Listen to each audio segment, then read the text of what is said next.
brief summary, but I'll fill in at lunch, okay? We talked a little bit about, before we get into that, it is our tradition here this weekend to give inspiring words from the history of diverse religions. Now, there is one story, and Reg was good enough to validate this for me, for Australian consumption. And that it occurred in New York City when a Zen Buddhist went to a hot dog vendor and ordered a hot dog and said, with a smile on his face, with a Zen smile, "Make me one with everything."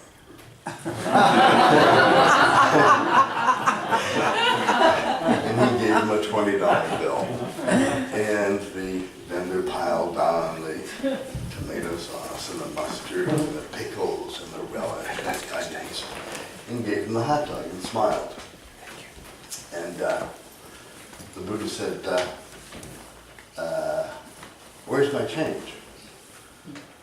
And the vendor looked back at him and said, "All change must come from within."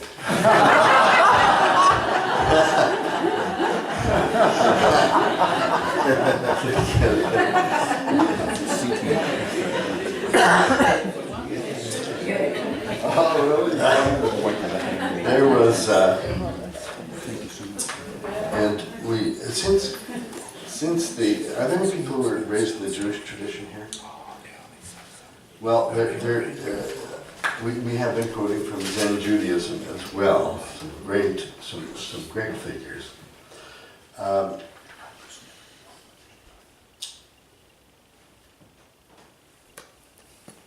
Here's one that really applies to practical, ordinary life. Relinquishment will lead to calm and healing in your relationships. If that doesn't work, try small claims court. And of course the ladies of the church typewriter are still at it. Now they're getting very racy. This announcement was given the ladies of the church of cast-off clothing of every kind. They may be seen in the basement on Friday afternoon. And even more racy. This evening at 7 p.m. there will be a hymn singing in the park across from the church. Bring a blanket and come prepared to sin. This is not to be confused with this evening's singing. In the spirit of the Jewish celebration of Yom Kippur, which is coming up, may have even passed, depending on the time and dateline. There are theological principles also given in Jewish humor. One is, there's a big controversy on the Jewish view of when life begins. In Jewish tradition, the fetus is not considered viable until it graduates from medical school.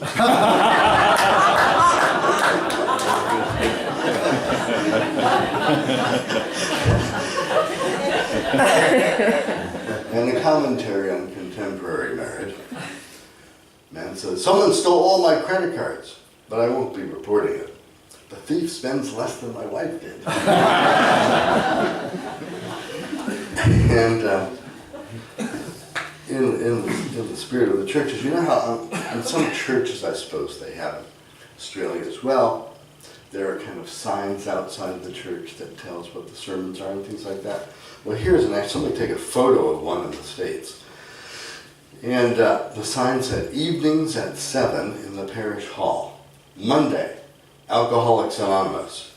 Tuesday, abused spouses. Wednesday, eating disorders. Thursday, just say no to drugs. Friday, teen suicide watch. And Saturday, soup kitchen. Sunday sermon, 9 a.m., America's joyous future."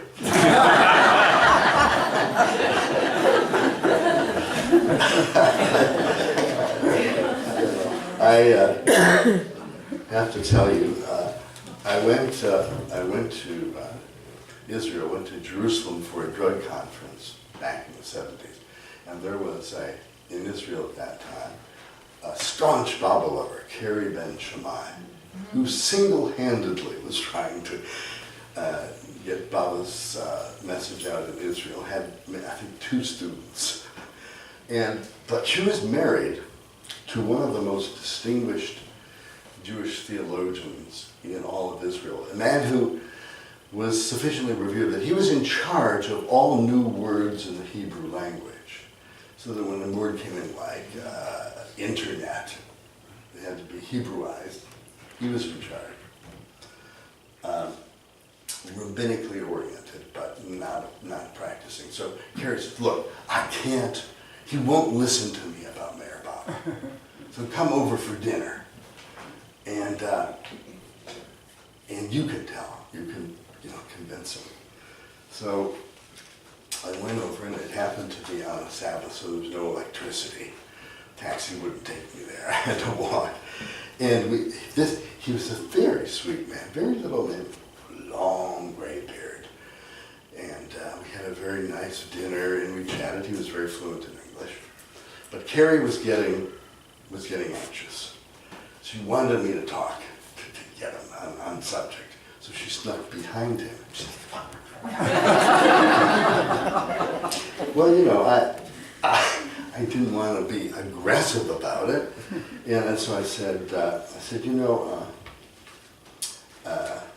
Rabbi, the people in the United States are a little concerned about things like life after death, and the fact that there can't really be a just God if you only have one life. And no one in the West has been able to tell me what the real core Jewish position is on this. What happens? What about reincarnation? And he looks at me. He starts stroking his beard. 5 minutes go by, still stroking his beard. Finally, he looks up to me and he says, in Judaism, it's optional. So I thought it was safe to ask him about the Messiah. And, the avatar, the concept of the Messiah, and he does it again. He strokes his beard again. 3 minutes this time, he looks at me and says, that's also optional. So his position, we did talk about Baba, and his position was, he says, what would you need about Baba? You don't have enough to pray about? He's a very sweet man. But there's been a lot more activity now in Israel with Baba. The Yom Kippur is a holiday. It's called the Day of Atonement. And it's usually understood as a time when you can, if you know the prayer of repentance, really say it heavily. But the mystical Jews say, look at the word differently. At one meant. Right? We don't have many mystical ceremonies, I don't think, in the Jewish temples on that day, but there's always a mystical underlie in all of these things.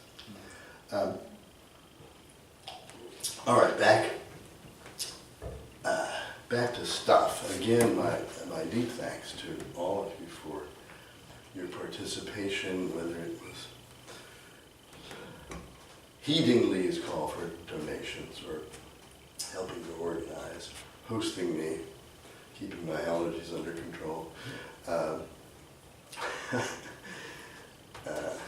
helping in every way, being very, very gracious hosts and wonderful people.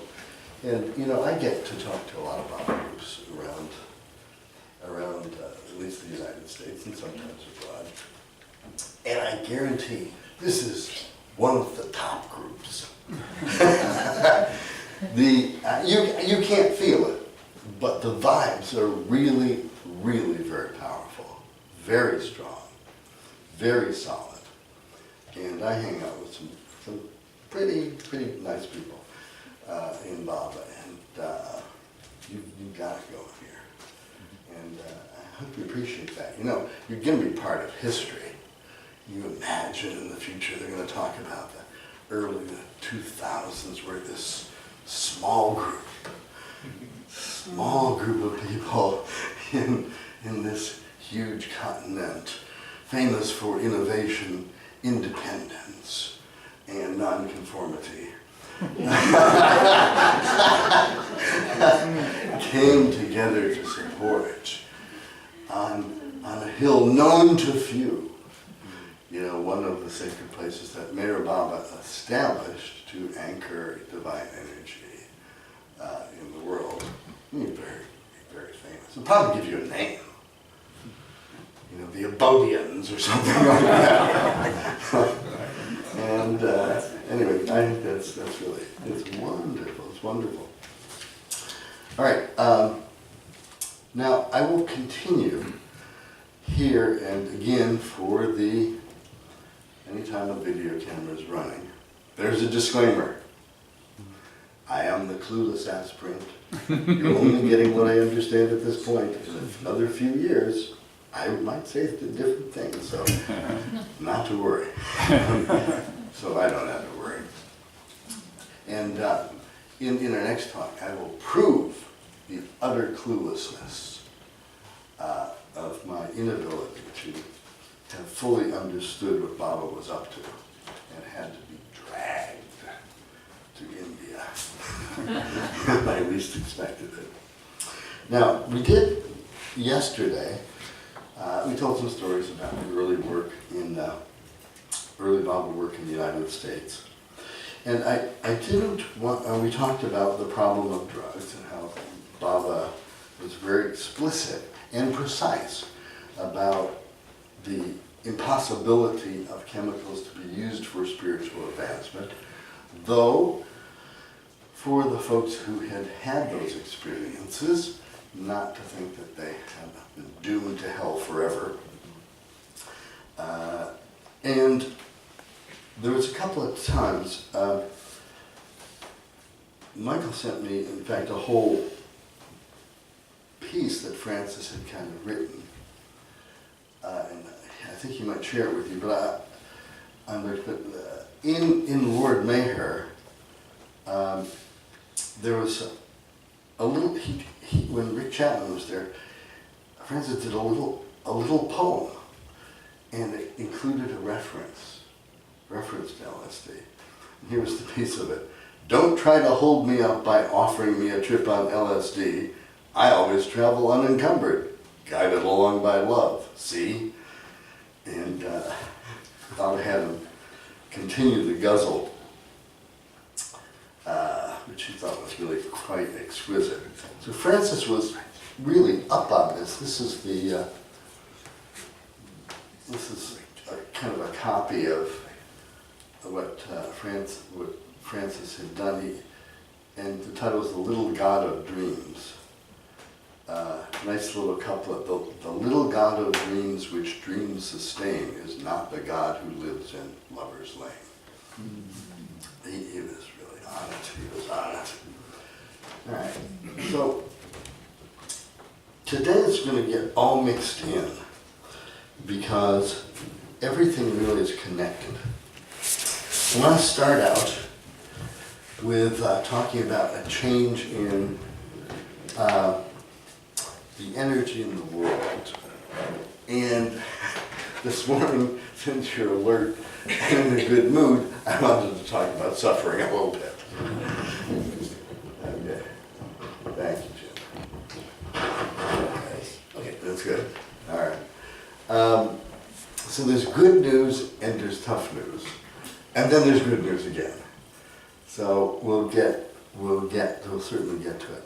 So I want to talk about first a little bit about the change in spirituality that Baba had both predicted and was bringing about. The East-West gathering, of course, which Francis wrote, and Bernard represented, at least in my section of the East-West Gathering Anniversary, Australia very, very well.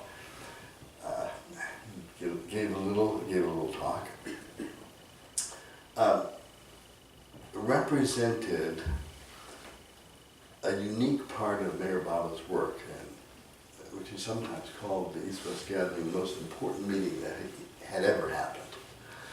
And it was the beginning of the connection of the entire arc of history of the East combined with the arc of history of the West. The arc of history of the East being profoundly spiritual and non-material. The arc of the West, profoundly material and not so spiritual. So the East had mastered the interior path, and the West had mastered matter. And Mayor Baba was going to integrate those two as the avatar. The one spiritual figure that wrote sufficiently in English that knew about this coming was Aurobindo, Sri Aurobindo goes, and his successor, it's called the Mother.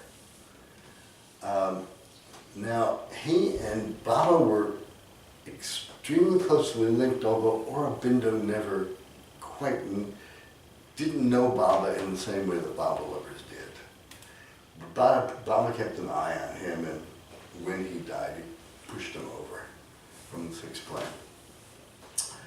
And the Aurobindo and the Mother began to talk about a gush of new divine energy, very different divine energy than had ever come before.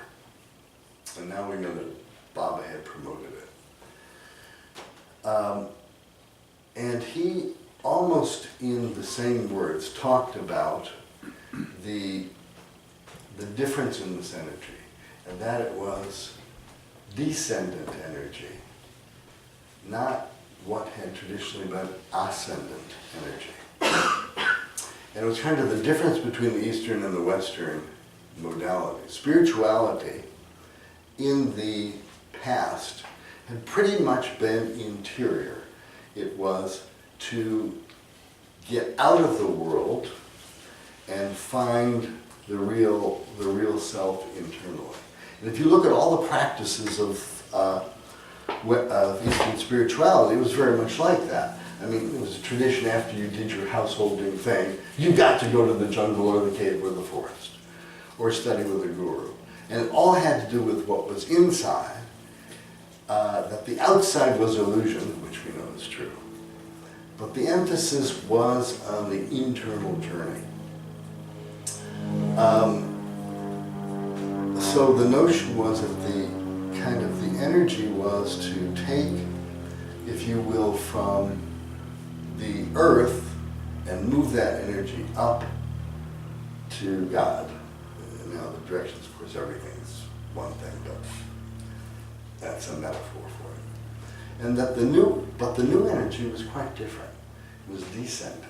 And that is that Baba was pulling down, again, take down metaphorically, pulling down huge reservoirs of divine energy back into the earth, that is, back into matter. That the job of the new humanity was not simply to become internally spiritually cool, but to help divinize the entire earth. To push up all matter, which meant all forms of matter. That's what the avatar does, but this time he could really do it. Very pleased about it. It was really tough. He even said, you know, it was a sketchy matter. He even commented that, for example, the Cuban Missile Crisis where the Russians and the Americans almost nailed each other with nuclear weapons, could have derailed the whole process, but it didn't. And that the job of his lovers is to help that force get grounded. Now, he didn't talk specifically about that, but as you see the guidance he gave people, which was supporting loving kindness wherever possible, supporting the arts, supporting beauty, supporting harmony, and supporting even reading the paper, getting very interested in the details of the world, that he was going to make a very big move, very big move. And that from, even from the view of the mental and subtle worlds, this energy was kind of pouring down and could finally be absorbed by the earth, could finally be absorbed by people, could be channeled by them. And the ones who could not channel it would have to wait their turn. They would have to leave their bodies and hang on for a while. The winders. Right? So the proportion of unwinders to winders is changing. That is, the number of souls who have gone through the evolutionary process to the involutionary process is moving up the scale. And you'll have, there'll be occasional disasters and wars and stuff where a lot of people will be killed. And they may be the folks that probably have to wait their turn. And you can imagine the lottery of souls out there, both from other planets and who are between lives, who want in on this. And particularly want in on Meher Baba families. Probably a heck of a lottery. Karma is karma, however. So the significance then of action in this new humanity. The new humanity had to do with, and certainly you can read about what it would really look like if people could do it. As Baba said, it's almost impossible, so but it would keep going even if nobody did it, would be to actually transform the ordinary world into a spiritual manifestation of the highest principles of divinity. And he talked about the progress that would be made in the next 700 years. And how this shift, remember he said something, what is his job at 7-Up? I was going to turn it upside down.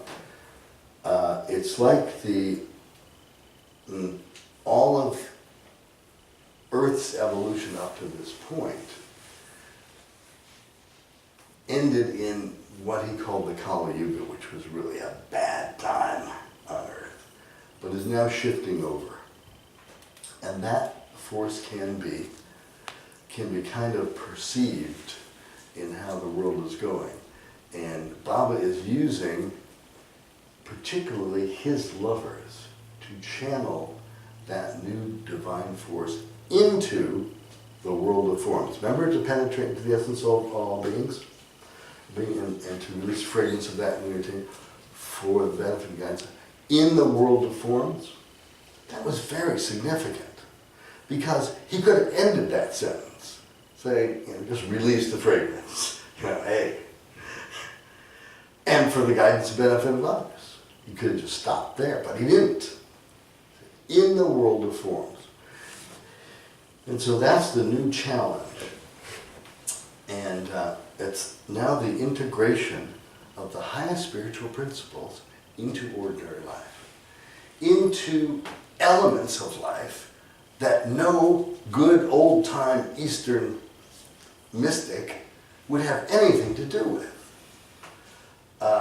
Economics, farming, international relations, chairs, music, technology. And I was saying, no, this time we're going to integrate the great lessons of the East, the penetration into the essence, the advancement of higher consciousness, and this time we're going to apply it. We're going to apply it to ordinary life. Because human beings are the highest form necessary for God realization and for the improvement of the entire world. It's just a thing. I mean, it doesn't necessarily change one's life, but it explains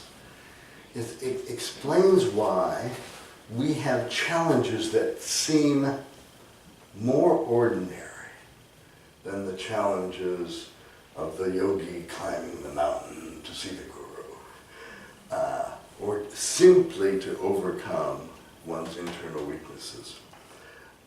And that kind of work can be seen here. It's a wonderful change. And you're beginning to see, for example, it was very, very difficult culturally. Baba worked very hard with his Western Mandali, the Western women, to integrate them with the Indian Mandali and the Indian lovers. Very different lifestyles, very different orientations, and he worked really hard at that to integrate them. And you find today now, I think we found, when you go to India, it's easier now, isn't it? It's like there's more commonality, there's more togetherness, there's more comfort across cultural domains. It's a fabulous thing. This kind of has some other implications, but I did want to skip now into kind of the psychological issues of Baba lovers, the nature of the ego, and it's Mental Health Week in Australia. Did you know that? Yes? I just learned that. And what happens to the good old ego when Baba starts to work on it, and what experiences one can expect. You remember the ego, your old friend. Remember yesterday we talked about illusion, that we really aren't who we think we are. But the ego organizes experience in a certain way and develops personalities. But that in this unwinding process, Baba was very specific. Sanskars that have been built up over hundreds of thousands of lives are now being burned. And the burning of those sanskars, or the dissolution, however you want to think of that, creates an immense amount of energy. And that energy is used divinely. It also makes cracks in the old ego. The old ego does not like this. Because it creates chaos, confusion, ambiguity. Not in this group, mind you. And really, it's not. This is an extremely mature group. I'm just, sometimes I found it a useful understanding when I'm talking to other people. Yes, it's an illusion. Because this group experiences no anxiety or depression ever. Which are the two favorite signs of successful spirituality in spiritual students. There's a huge difference psychologically in mental health issues between winders and unwinders. Huge, huge. To the people who can see these things, totally different. But we, as a culture, have really not understood this. We have not learned this, and it can be discouraging to people. What could be considered mental disease is actually often a sign of great progress. I know you're skeptical about this. But it does happen. Mani had an interesting thing, I probably lost it. having to do with, but I'll find it somewhere, having to do with free will. And she said, well, you really don't have free will, you have free want. and you know, if you really look at Bobby, you really say, you want to do an experiment on free will? All right. On count 3, raise either your left or right arm. Ready? 1, 2, 3. All right, put it down. Here's the question. Could you have raised the other arm? No. Raise both. No. Everything in the whole history of the universe created a situation where you raised one hand or another. Looking back, predestined. Now, right now, with that thought in your mind, but you do have a choice of how you experience that. All right? So we probably can't change the course of what's going to happen to us, but we absolutely can work with the experiences we have during that either karmic progression or the destruction of the ego. And we'll later on get some Bible quotes to kind of demonstrate this. But we need to understand, not this group, but others need to understand that when sanskaras are burned off, those sanskaras have, particularly in an avataric age, incredible power. They're the primitive ones that that we all built up as animals, and some of our poor lives. They are packed, wound with great energy.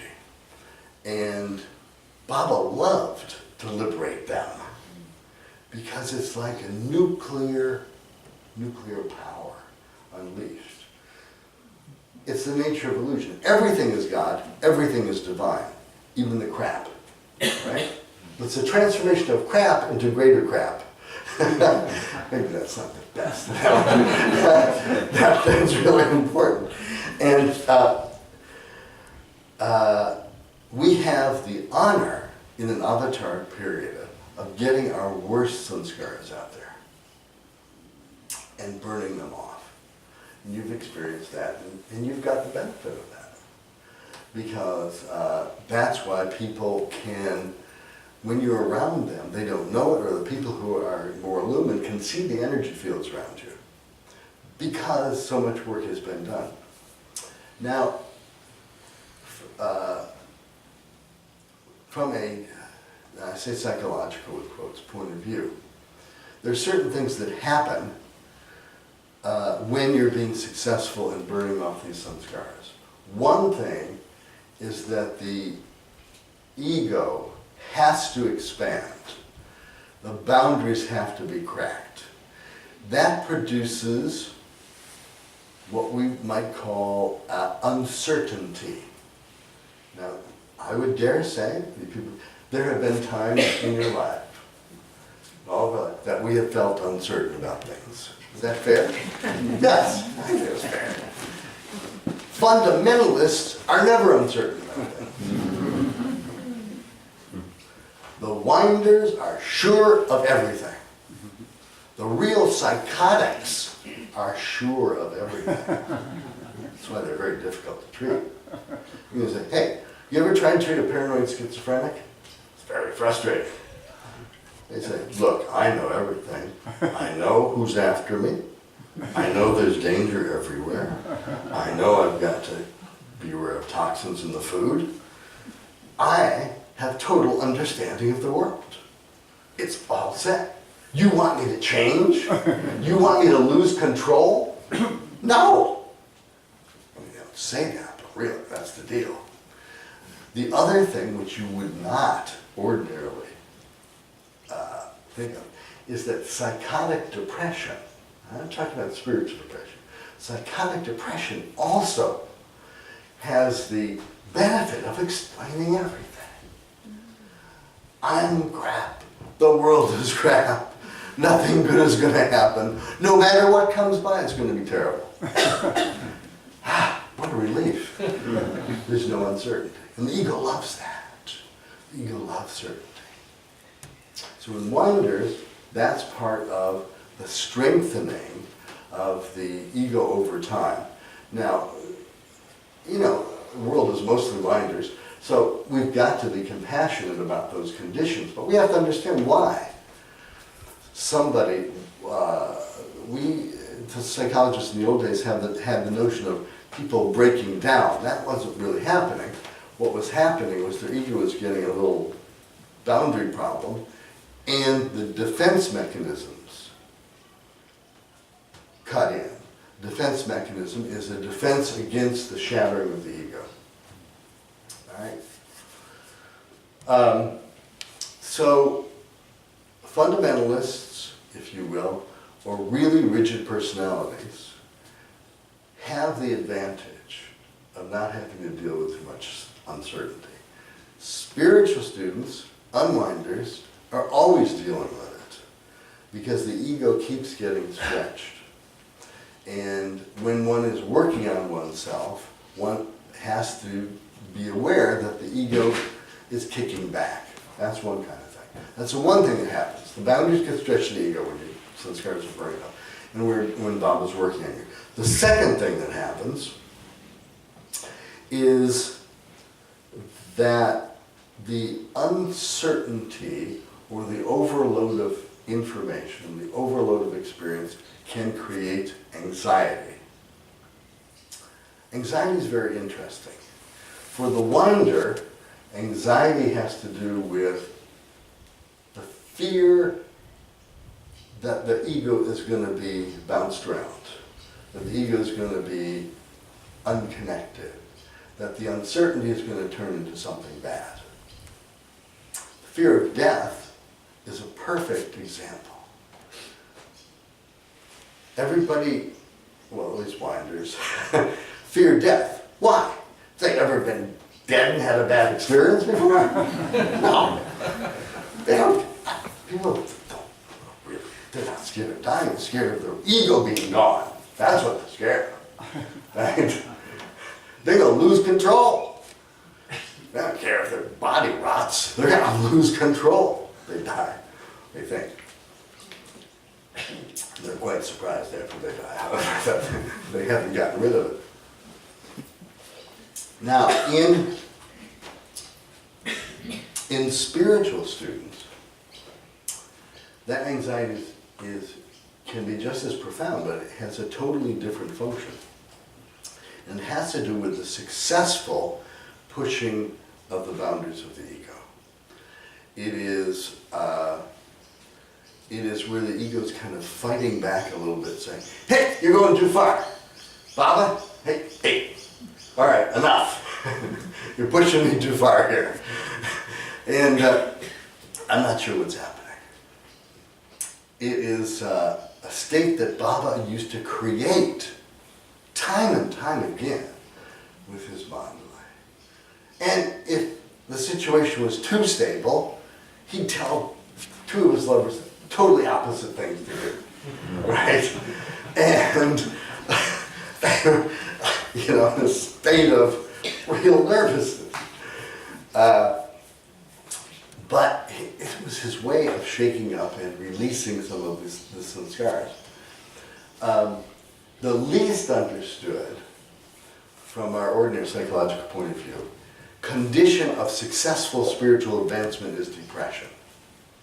We need to spend some time on depression. Again, not this group, but if you encounter spiritual aspirants or new Baba lovers who get into this state, it relates to spiritual traditions from folks the Christians talking about the dark night of the soul, the Buddhists talking about the void, and the new Meher Baba mystics talking about what happens when a bunch of sanskaras are finally released and a new bunch does not come in.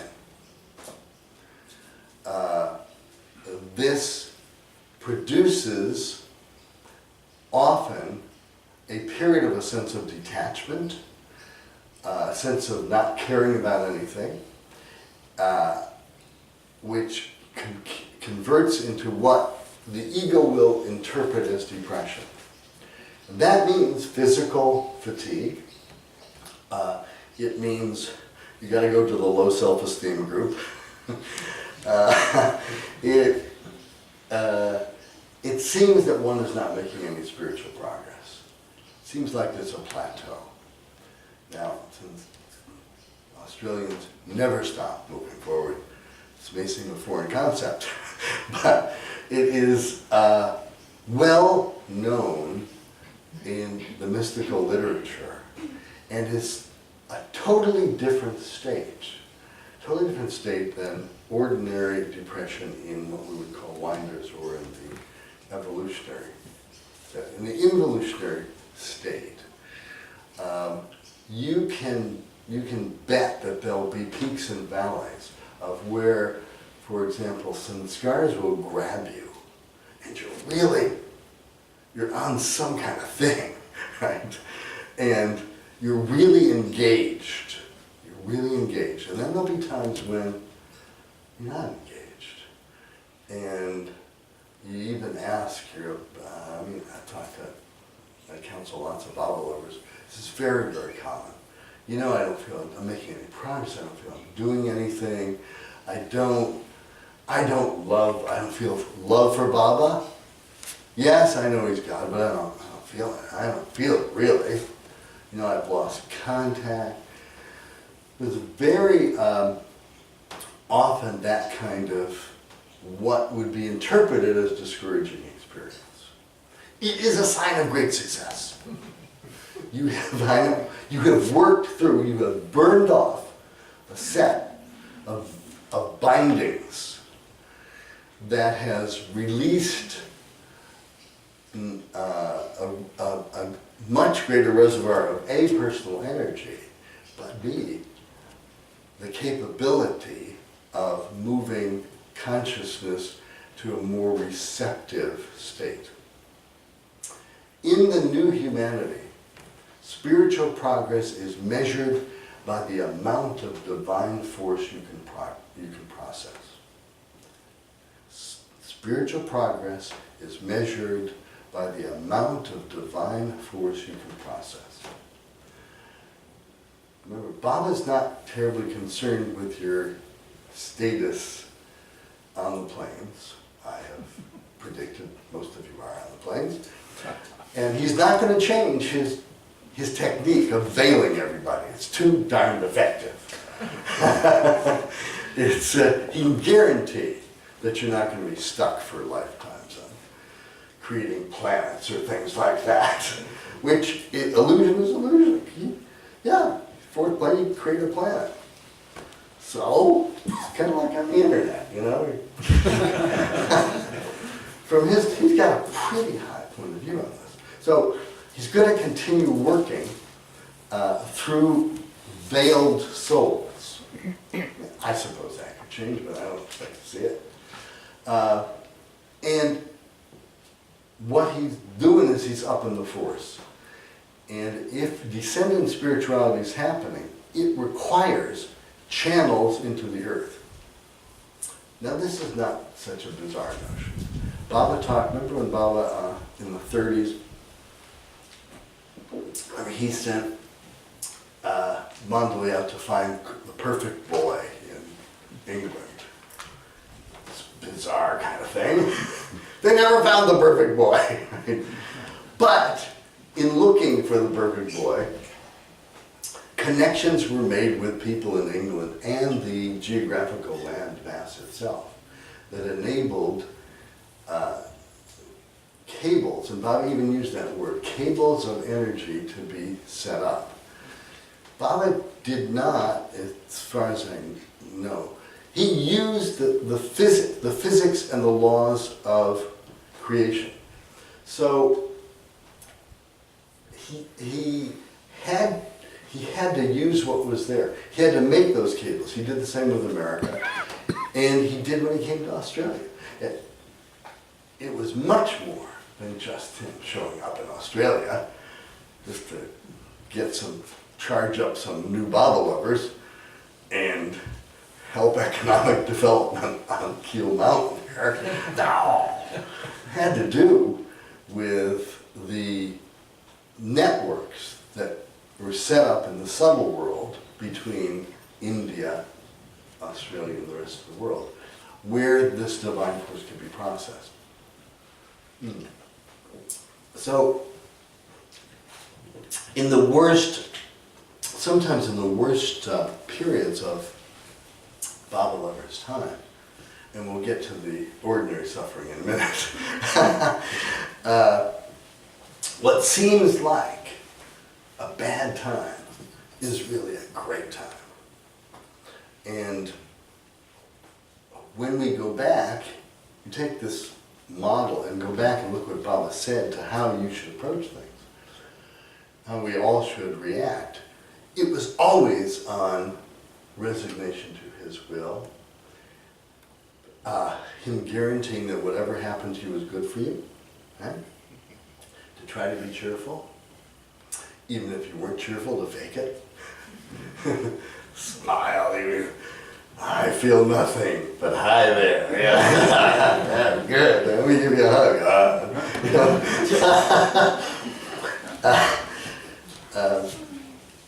So the reaction, he has given enough guidance to begin to suggest that part of your consciousness. Now, here's the other thing. Everybody I've talked to who's been with Baba for a long time, you know that you have two parts of your consciousness, don't you? You got your ordinary self, but there's an observer part, isn't there, every once in a while? It's kind of watching you, right? A little higher part, it's commenting. You might even talk to it a while. I mean, you might see it as Baba, or you might see it as your higher self. You find yourself talking to yourself, that's really dumb. You really did a dumb thing. That part is the part that can ameliorate the downtime, the samskara downtime, if it's allowed to remember these kinds of principles. That is, it's a normal, these quirks, these waves of what would ordinarily call negative emotion, or periods of negativity, are in fact signs of success and progress. And that little part of your consciousness, just every once in a while, if you just get it to remind you things are not that bad, right? One of the Murshid Makai and the Sufis, he spent 2.5 years trying to get the Sufis to understand what this meant. That if you're going to make rapid progress, you're going to be occasionally volatile, you're going to be occasionally depressed, you're going to be occasionally angry, you're going to be occasionally anxious, but that this was a normal part of the spiritual process. He used to use the analogy that fruit ripens in a bag by the noxious gases it gives out. And there are a lot of Baba people I know who will not come to functions or parties because they think they're too toxic. I mean, a huge number who have that feeling. I'm toxic. My vibes are going to hurt other people. You know. Not in Australia, I understand. But in America, this happens. And you have to convince them. No! This is good. This is fun. Get it out. I remember, I think yesterday, I mentioned Baba's interest in getting subconscious experience to the conscious level, but not acting on it. And he introduced the concept of sublimation. Very important. Granted, it's not a huge part of his literature, but it's very important. What he's saying is, you have the right to take negative energy and transform it. Don't deny the negative energy. Use it, transform it. It's rocket fuel. It's kind of thing, great some of the great thieves and murderers of India became spiritual students. Did I tell this group about the assassin and I did? Or was it just at dinner? The assassin and the CIA guy? No. All right. So. Tell it again. Huh? Tell it again.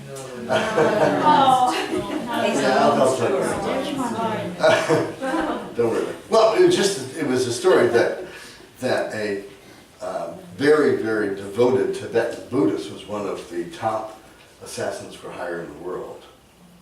And his guru, Tibetan Lama, sent him to our place to get work done by Murshid Mackay. And he happened to run into one of the Baba lovers who he had been contracted to kill at one point. So it was kind of fun. It was an interesting meeting.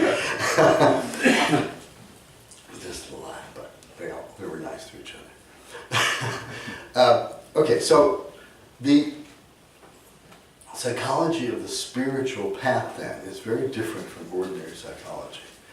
And what Baba has urged us to do, and you'll see how this links with how he asked us to react. And you'll see again what I love about Baba is everything, but everything he says, if you will, all of his suggestions are not just good suggestions. They are based on a full understanding of the dynamics of spiritual growth. All right? That is, he's talking sanskaras here. He's talking dealing with internal energies. He's dealing with high, complicated stuff, which includes hormones, neurotransmitters, the semi-subtle sphere, the effect of your subtle body, etc. So these are not, a lot of people, I think, certainly I did, take a lot what Baba said as platitudes. Nice platitudes, but you know what I mean? Nice things. He would say nice, good things. And they would all be valid. But there's a flip side there. There's a flip side, and the flip side is it's really working on important things. He's not just cheerleading everyone to live a good life. Yes, of course, that would be good. But he's working on some really technical stuff that we don't see. And what we do see, or we do experience, is our reaction. And if you look at Baba's guidance, it's never about what is going to happen to you. And he says, don't pray for anything.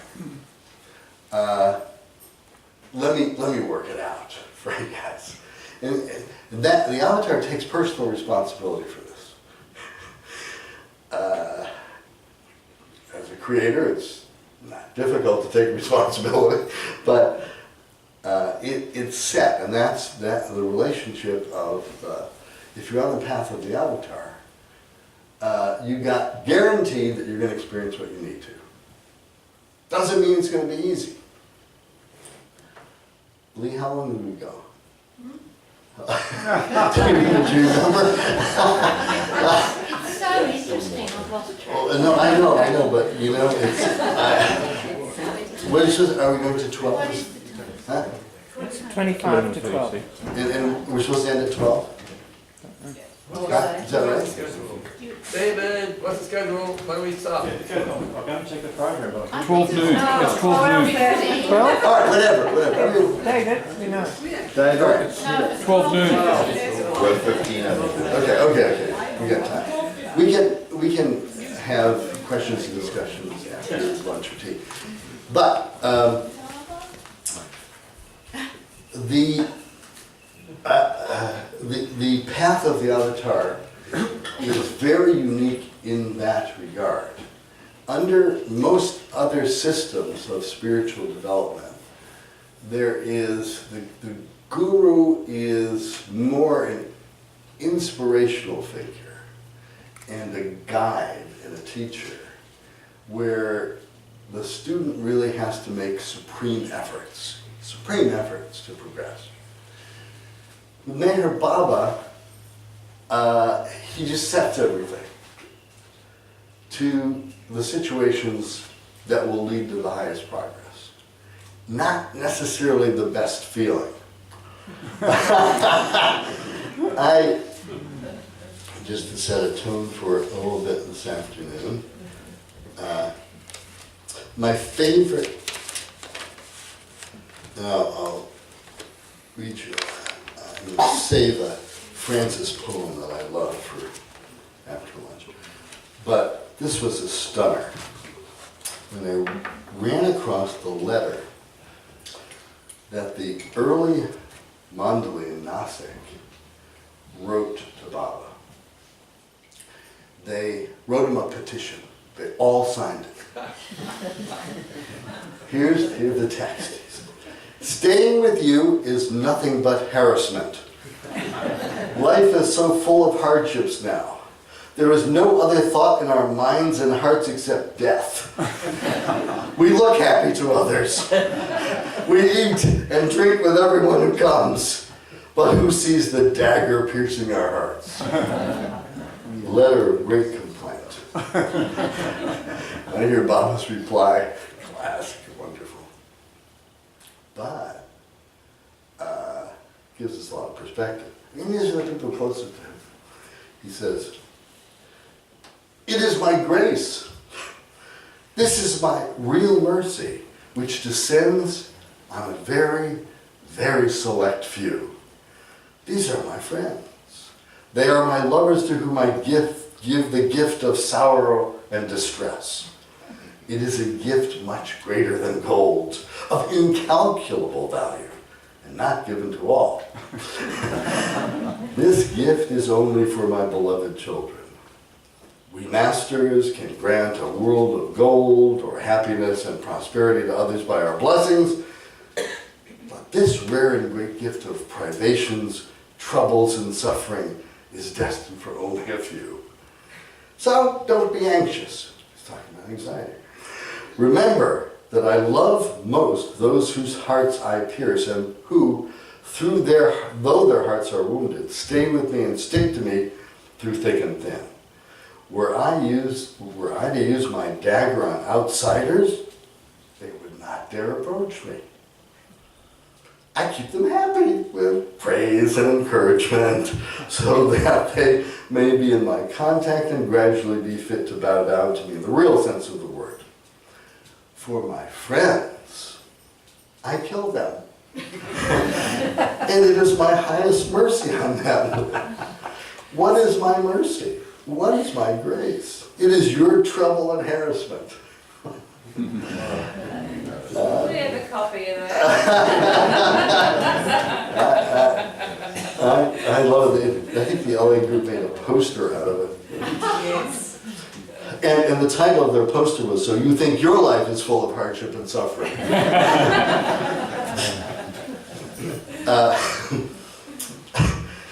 So because see, now, what is it? What is it, man?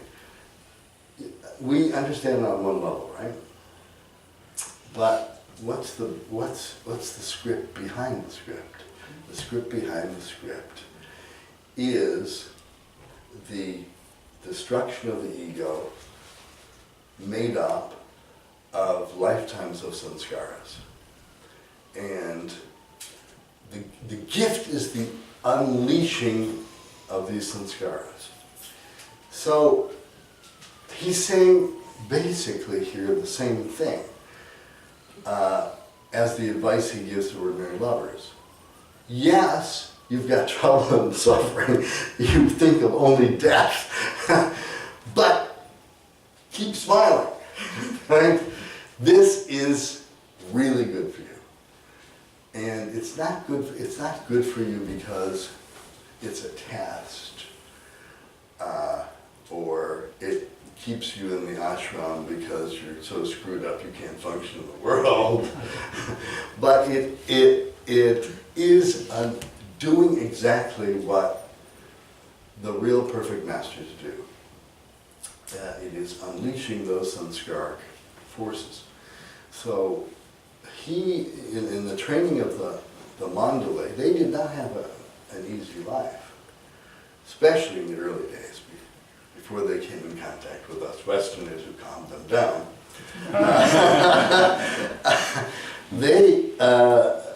And it wasn't that that Baba was creating difficult situations to test them. They were all designed to both liberate these unwanted sanskaras, and here, this is a parenthesis, there's a difference between yoga sanskaras and other sanskaras. Those close to Baba's circle were a lot of them were given a batch of sanskaras, because you can't function without them. As long as I'm PSing. Delia de Leon, who was an early Western woman Mandalay and was very important in the London Baba group. Wonderful woman. She was always worried. Was always worried about everything. And one night, she let me look at the letters that Baba sent her. And one of them just basically said, I put yoga sanskaras on you, and basically that she would be liberated when she died. I said, Delia, look at this. How could you possibly be worried? He goes, well, all that is quite good, but who's going to pay the rent?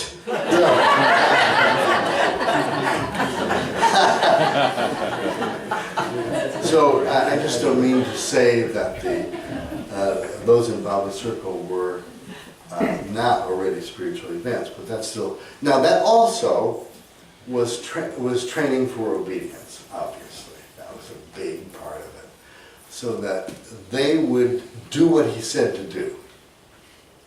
And the backstory of all of that is that Baba was accomplishing something unseen every time he gave an order. He was working on all planes of consciousness, or on separate planes, depending on what was needed. Especially, it's fascinating to do a deep study of his work in Bangalore, when he went to Bangalore in the late 30s and early 40s, and his management of World War II. There were so many things he was doing with the musts and traveling and creating things that related to the entire management of the war. And he needed people to do exactly what he said to do, because he was working on other levels. All right. So, for the Nasik group, he's trying to get them as a model to take that bit of their extra consciousness and look upon their hardship and suffering in a different way. So the experience of the hardship and suffering, now we would go to folks who are not necessarily in the circle, don't have that burden on them, that is generating this powerful energy that's to be transformed or sublimated. But he's given hints and general guidance to tell people how to handle it. The beloved prayer ends with what? Hold on to Baba's Dhamma until the very end. Well, what does that mean? That's technical. He in another place said, you got to hold on to my Dhamma with both hands, because the chances are one of your hands is going to slip. Right? Because the ego is going to fight this whole process. Doesn't like hardship or suffering. Doesn't like challenge. and Baba's path, you're sure to get it. And that's why, partially, it's a select group. Who can take this? Who can take this kind of treatment? Right?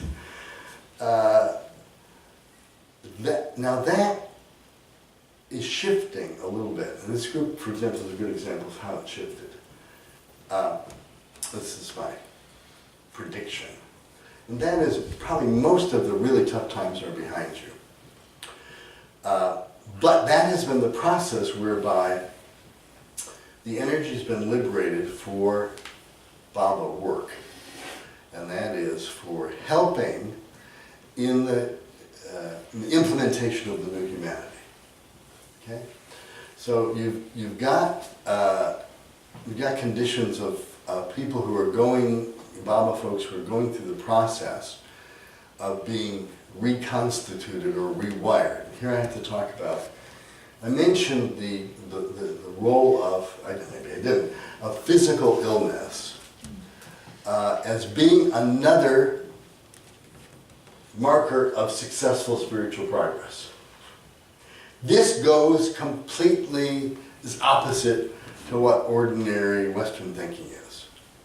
And in fact, it used to greatly annoy me when the pop psychologist said, oh, you got cancer? Well, you created it yourself by thinking bad, you know. Could kill him. Oops, there's a sun scar. Oops. Very annoyed with that. For Baba's people, it's absolutely opposite. Remember, I suggested that we could think of spiritual progress as being measured by the amount of divine force that you can process. Well, you got to process it through the physical body. Baba, you'll see. I think I got some quotes on it later. Baba says you've got to process it through human tissue. And sometimes the physical body is not capable of processing that extra energy. In which case it has to be rewired. Two ways, either neurologically or actually physically in terms of organs. So you'll get accidents, you'll get illnesses, get all kinds of stuff. And that usually means that at the end of it, you're going to have more capability to process divine force. Baba used to, he never intervened in his lover's illnesses. In fact, he liked surgery a lot. He always suggested if he could. And things like heart attacks have a very different function. Heart attacks are often in Baba people signs of the heart opening up. I don't want to be too literal here, but accident, I mean, you can pretty much count on getting some physical trouble. That doesn't mean you should invite physical trouble. And Baba also wanted everybody to be in as good shape as possible. And, you know, eat well, etc. Although he didn't put much.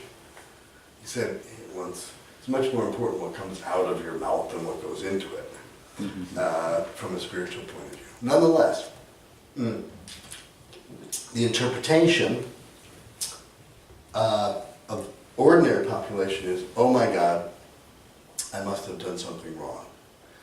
Or if I had only done this, this wouldn't have happened. Or why is this happening to me? Da, da, da, da. Well, Baba's point of view, hey, this is grace. Being veiled, we can't see it. We can't see it. And if we could, we probably wouldn't do the things that he needed to be done. We're all experiencing the first plane. We're not moving out of this room. You know, they're going to have to carry us out.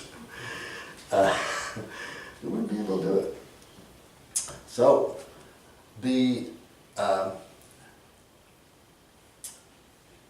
Mayor Baba set up a set of principles for his lovers that was designed to be responsive to the inevitable again, quote, psychological experiential changes that folks have, up to the point where A, they don't need too much more in this life, or they had to be more functional to be helpful to his work. However, everybody's functional to do his work, in a sense. I remember he had a correspondence with a woman who, in New Mexico, was out in the mountains and really had no access to anything. She didn't do anything, any service. I think she may have been partially disabled. Anyway, the story gets better if she is. And she says, Baba, what can you know? I can't do anything for you. She says, all I can do is knit. And he said something like, you know, every time you, I don't know what you call it. Stitch, good, good. Every time you make a stitch, say my name. Remember me. And he says, you'll be doing as much work for me as possibly could, even if you were mobile. So, it's kind of like the scene is shifting, and I can tell through the last 20 years, you've got the mean age of Baba people. It's getting up there. Okay.